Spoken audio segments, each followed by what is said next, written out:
જય છાઉનમાં મિત્રો, તો ફરીવાર પહોંચી ગયો છે ઊંચા કોટડાની અંદર. અને ઊંચા કોટડામાં જે પૂનમ નિમિત્તે જે પ્રસાદ બનતો હોય છે, કાસું સીધું પહોંચી ગયું છે. પૂનમને દિવસે જે ભાવિ ભક્તો હાલીને આવતા હોય તેના માટે જે રસોઈ બનતી હોય, તો શું શું રસોઈ બને છે અને કાશી સીધું કેટલી પ્રમાણમાં અહીંયા જથ્થો છે તે જોવાનું છે. વિડીયોમાં કન્ટિન્યુ રહેજો. ચાલો તમને હું બતાવું.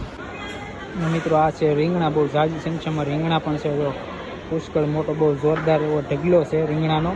અને બીજું શું શું છે તે પણ જોઈએ. ને આપ જોઈ શકો છો કે બાજુ રીંગણા છે અને આ બાજુ નોખું નોખું બધું બકાલું છે જે અત્યારે પેક છે.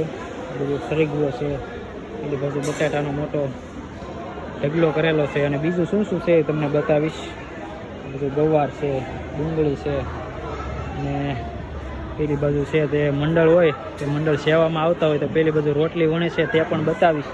અને ઓલામાં પ્રસાદ છે, અને બીજું શું અંદર રાખેલું છે તે પણ બતાવીશ. તો હજી આપણે આગળ જઈએ અને જોઈએ શું શું છે તે.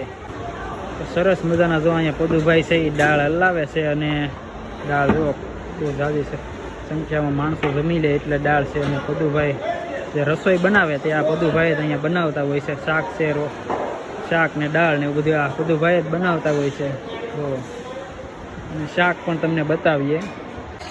સરસ મજાનું જો શાક પણ બહુ ઝાઝી સંખ્યામાં અહીંયા બનાવેલું છે. જે 14ને દિવસે જે હાલીને આવતા હોય બધા લોકો તેના માટે શાકનું સાંજની સુવિધા શાક અત્યારે પદુભાઈ ભરે છે. અને સરસ મજાનું શાક બનાવેલું છે. મિત્રો પૂનમને દિવસે કોણ કોણ આવે છે જરી કોમેન્ટ કરી દેજો.